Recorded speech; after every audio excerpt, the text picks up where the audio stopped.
السلام علیکم ورحمۃ اللہ وبرکاتہ۔ امید کی شیخ آپ بخیر ہوں گے۔ شیخ کچھ سوالات تھے ہماری جانب سے۔ شیخ پہلا سوال یہ کہ کل 22 جنوری ہے، ہم سب جانتے ہیں کہ رام مندر کا افتتاح ہو رہا ہے۔ ایسے موقع پر بہت سارے مسلمانان ہند جشن منانے کی کوشش کر رہے ہیں، ایسے ماحول میں آپ ہمیں کیا نصیحت کرنا چاہیں گے؟ وعلیکم السلام ورحمۃ اللہ وبرکاتہ۔ عزیز مکرم، یقیناً یہ ملک کی تاریخ کا ایک بہت اہم دن ہوگا کہ کل بابری مسجد کی جگہ پر رام مندر کا افتتاح ہونے جا رہا ہے۔ اور بات یہ ہے، مسلمان جشن نہیں منا رہا ہے، کچھ موقع پرست یا کچھ دین فروش یا کچھ دین اسلام کی حقانیت نہ سمجھنے والے لا علم لوگ ہو سکتے ہیں۔ اصل تو جشن فتح کی طرح ملک کے ہمارے اکثر برادران وطن ہندو بھائی منا رہے ہیں، اور اس ڈھنگ سے منا رہے ہیں کہ جیسے ان کو مسلم کمیونٹی کو ایک طرح سے نیچا دکھانا ہے، جبکہ یہ ہونا نہیں چاہیے۔ ان کی آستھا کی بنیاد پر بلا کسی ثبوت کے تاریخی بابری مسجد کی جگہ انہیں رام مندر بنانے کے لیے سپریم کورٹ نے دے دیا، یہ کلیئر کرتے ہوئے بھی کہ ثابت نہیں ہے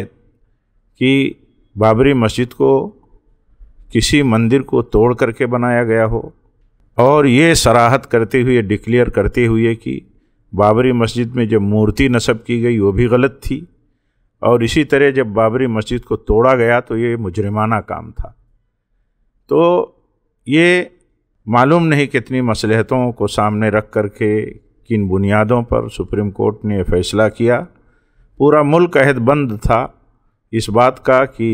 بڑے فتنے نہ ہوں، سپریم کورٹ کا جو بھی فیصلہ آئے گا ساری کمیونٹیز انہیں تسلیم کریں گے، مسلمان بھی تسلیم کرے گا، یقیناً سبوں نے تسلیم کیا۔ تو یہ موقع ملک کے ہندو بھائیوں کو ملا، مندر کی تعمیر جاری ہے، اس کا افتتاح کل ہے۔ تو اس ڈھنگ سے افتتاح کا پروگرام اور اس کی اس طرح کی تشہیر اور اس طرح کی صورتحال کہ ایسا لگتا ہو کہ جیسے کوئی فتح ہم نے حاصل کی ہو، اور ایک کمیونٹی کو دکھی کرنے کا انداز اختیار کرنا، یہ قطعاً صحیح نہیں ہے۔ ظاہر سی بات ہے کہ ایسے حالات میں مسلمان اور انصاف پسند غیر مسلم بھی، جس کے سامنے پوری سچائی ہے، پوری حقیقت ہے، وہ اچھی طرح جانتے ہیں کہ بابری مسجد کی جگہ پر جو مندر تعمیر کی گئی ہے، یہ دعویٰ کل بھی صحیح نہیں تھا، آج بھی صحیح نہیں ہے کہ مندر ہم وہیں بنائیں گے، اور آج کا یہ دعویٰ کہ ہم نے مندر وہیں بنایا ہے، یہ دونوں باتیں صحیح نہیں ہیں، کیونکہ مندر وہیں بنائیں گے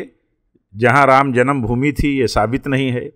اور مندر ہم نے وہیں بنایا ہے جہاں رام جنم بھومی تھی، یہ بھی ثابت نہیں ہے۔ یہ صرف آستھا کی بات ہے۔ اس کو اس ڈھنگ سے جشن منانے کے بجائے خوشی منائیں، کوئی حرج نہیں، دکھی نہ کریں ایک طبقے کو، یہ صحیح ہوتا۔ اور اس انداز میں اس افتتاح کو اس انداز میں لے کر کے چلنا کہ ہم نے گویا کہ ایک طبقے کو پست کر دیا ہے، یہ صورتحال صحیح نہیں ہے۔ اس لیے اس کا خیال رکھنا چاہیے، اور جو لوگ مسلمانوں میں اس طرح کی صورتحال پہ جا رہے ہیں، یہ بھی ہمارے لیے کوئی مایوس کن بات نہیں ہے۔ اگر امت کے سامنے، اسلامیان ہند کے سامنے اسلامی تاریخ ہے، تو اکا دکا لوگ، چند لوگ تو دور نبوت میں اور خلافت راشدہ کے دور میں بھی ارتداد کی راہ پر گئے تھے۔ تو یہ ہمارے لیے مایوسی کی بات نہیں ہے، بلکہ ہمارے لیے ایک سبق ہے کہ اس طرح کے حالات میں دنیا پسند لوگ، موقع پرست لوگ، جاہل لوگ، دین سے لا علم لوگ اس طرح کی راہ پر چلے جاتے ہیں۔ اس لیے یہ حقیقت ہم سب کے سامنے رہنی چاہیے۔ جزاکم اللہ خیراً شیخ دوسرا سوال یہ ہے کہ کچھ مسلمان ایسے ہیں جو گنگا جمنی تہذیب کے نام پر جو کل مندر کا افتتاح ہوگا اس میں شرکت کی دعوت دے رہے ہیں، اور اسی طرح دیا کے پرچار پر بھی لوگوں کو ابھار رہے ہیں کہ دیا جلایا جائے، اس سلسلے میں شیخ اسلامی تعلیمات کیا ہیں بالخصوص ایسے پرفتن ماحول میں؟ گنگا جمنی تہذیب یہ یہاں اپنے وطن عزیز بھارت میں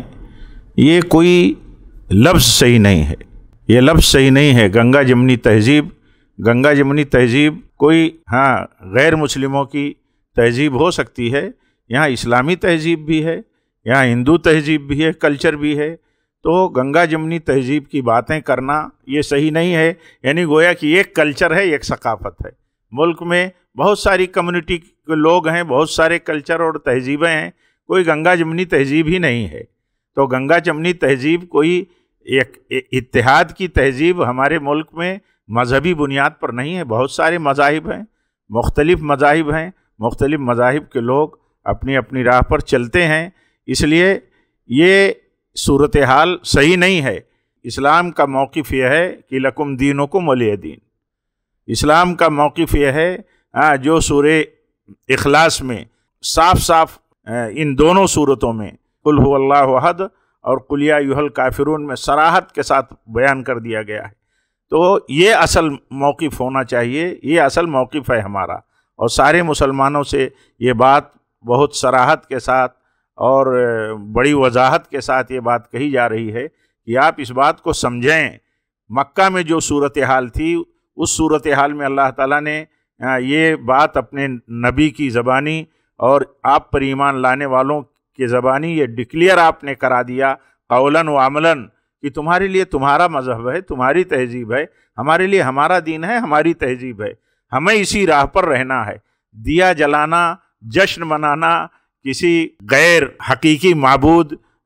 کے مندر پر کے افتتاح کی مناسبت پر، اس کا تو تصور بھی اسلام میں نہیں کیا جا سکتا۔ اسلام میں ایک مکھی تک کسی غیر اللہ کے لیے ایک مکھی تک نہیں چڑھائی جا سکتی ہے، اس کے لیے دیا جلانا، روشنی کرنا اور اس کے لیے خوشیاں منانا یہ تو ممکن نہیں ہے۔ یہ تو دکھ کی بات ہے، یہ تو بلکہ برات کی بات کا مناسبت ہے کہ ہمارا اس سے کوئی تعلق نہیں، ہم ہر شرک کے مظاہر سے اپنے آپ کو بری کرتے ہیں، برات کا اظہار کرتے ہیں۔ اس کا یہ بھی معنی نہیں کہ ہم انہیں برا بھلا کہتے ہیں، ان کی انسلٹ کرتے ہیں، ان کو برا بھلا کہنے کی اجازت دیتے ہیں، بلکہ اس کا معنی یہ ہے کہ ہم ایک اللہ کے معبود برحق ہونے کا ایمان رکھتے ہیں، اس کو کلیئر کرتے ہیں، اور ایک اللہ کے سوا ساری کائنات، سارے جہان یہ اس کی مخلوق ہیں۔ مخلوق کبھی خالق نہیں ہو سکتے، مخلوق کبھی معبود نہیں ہو سکتے، اس لیے ان کی عبادت اور ان کی بھکتی کو بھی ہم صحیح نہیں سمجھتے بلکہ اسے باطل مانتے ہیں۔ تو جن کی بھکتی اسلام باطل کہتا ہو، باطل مانتا ہو، ان کے لیے خوشیاں منانے کا تصور اسلام میں اور مسلمانوں میں ہو نہیں سکتا، اور اگر ہے تو وہ باطل ہے۔ بارک اللہ فیکم شیخ آخری سوال تھا کہ رام چندر کے بارے میں مسلمانوں کا کیا موقف اور عقیدہ ہونا چاہیے؟ دیکھیے، اللہ تعالیٰ کے بندوں میں ایک بندے رام جی بھی تھے، ان کی جو کچھ تاریخی حیثیتیں ہیں ان کا تو ہمیں صحیح پتہ نہیں ہسٹری میں اس کی بھی سچائی کتنی ہے اس کا بھی پتہ نہیں، لیکن اس میں تو کوئی شبہ نہیں کہ وہ اللہ کے بندوں میں سے ایک بندے تھے، اور سارے انسان آدم کی اولاد سب اللہ کے بندے ہیں، اور وہ رب جیسے ہمارا ہے، آپ کا ہے، ویسے جتنے بھی نبی، رسول، غیر نبی، ایمان والے، نا ایمان لانے والے، مسلمان، کافر ہیں، سب اللہ کے بندے ہیں۔ وہ رب ہمارا بھی، اللہ ہمارا بھی رب ہے، ان کا بھی رب ہے۔ ان کے بارے میں ہمارا عقیدہ یہی ہے۔ ان کے بارے میں اگر کوئی نبی اور رسول کا جیسے کچھ لوگوں نے دعوے داریاں کر دی، مسلمانوں میں بھی معلوم نہیں ان کی کیا مصلحتیں ہو سکتی ہیں، ہمیں تو پتہ بھی نہیں، اور ہمیں کیسے پتہ چلے گا جب تک کہ اللہ اور اس کے رسول نے کسی کے تعلق سے یہ نہ طے کر دیا ہو کہ وہ اللہ کے رسول تھے، اللہ کے نبی تھے، تب تک ہم انہیں اللہ کا رسول اور نبی نہیں مان سکتے۔ یہ ہو سکتا ہے کہ اللہ کے رسول اور نبی رہے ہوں، لیکن ہم یہ بات نہیں کہہ سکتے۔ تو ان کے بارے میں ہمارا یہی عقیدہ ہونا چاہیے کہ وہ ایک اللہ کے بندوں میں سے ایک بندے تھے، وہ معبود نہیں ہو سکتے، ان کی بھکتی نہیں ہو سکتی، اور ان کی بھکتی ایسے ہی باطل ہے جیسے بہت ساروں کی بھکتیاں، عبادتیں باطل ہیں۔ ان کا صحیح تصور، جن کی عبادتیں ہوتی ہیں، جن کی بھکتی لوگ کرتے ہیں، ان کے ماننے والے کروڑوں میں ہوں، اربوں میں ہوں، یہ ہو سکتا ہے، اور ہیں، اس میں بھی کوئی شبہ نہیں، لیکن یہ کہ ان کی بھکتی کے تعلق سے ہمارا موقف یہی ہے کہ ان کی بھکتی، ان کی عبادت صحیح نہیں ہے. ہاں، یہ ہمارا عقیدہ رہنا چاہیے. البتہ ان کے تعلق سے سارے مسلمانوں کا یہ موقف ہونا چاہیے جو اسلام نے اور قرآن نے دیا ہے کہ جن کی بھی عبادتیں لوگ کرتے ہیں، معبود ان کو مان رکھے ہیں، بھلے وہ معبود ہونے کے حقدار نہیں ہیں تو ان کی انسلٹ نہیں کی جا سکتی، ان کو برا بھلا نہیں کہا جا سکتا. یہ سارے لوگوں کے لیے یہی میسج ہے. اور ایسی مناسبت پر جہاں ایسا محسوس ہوتا ہو کہ ایک طرح سے غلبے کا ماحول ہے، ایک طرح سے لوگوں کو نیچا دکھانے کا ماحول ایک طبقہ اسی میں بنا رہا ہے. مجھے بعض بھائیوں نے آج ہی بتایا کہ جو بچے ہم ایسی سوسائٹی میں رہتے ہیں غیر مسلم، وہاں بڑی تعداد میں ہیں، جو بچے ہمیں آداب کرتے تھے مولانا جی، آج مجھ سے کہنے لگے وہ بچے آج ہمیں رام جی کی جے جےکار کر کے ہمیں ایک طرح سے آداب کر رہے ہیں.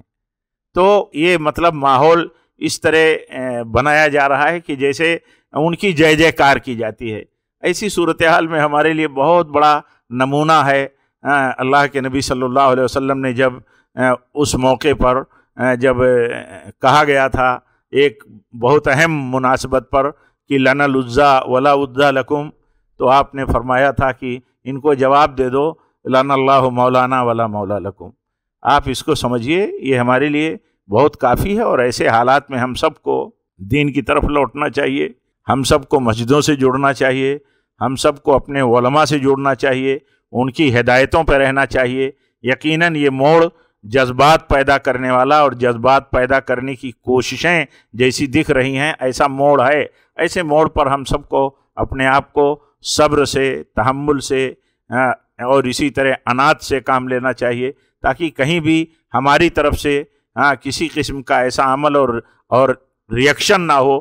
جو ہمارے لیے، ملک کے لیے، امن و امان کے لیے خطرہ بنے. اللہ تعالی ہم سب کی اور پورے ملک میں امن و امان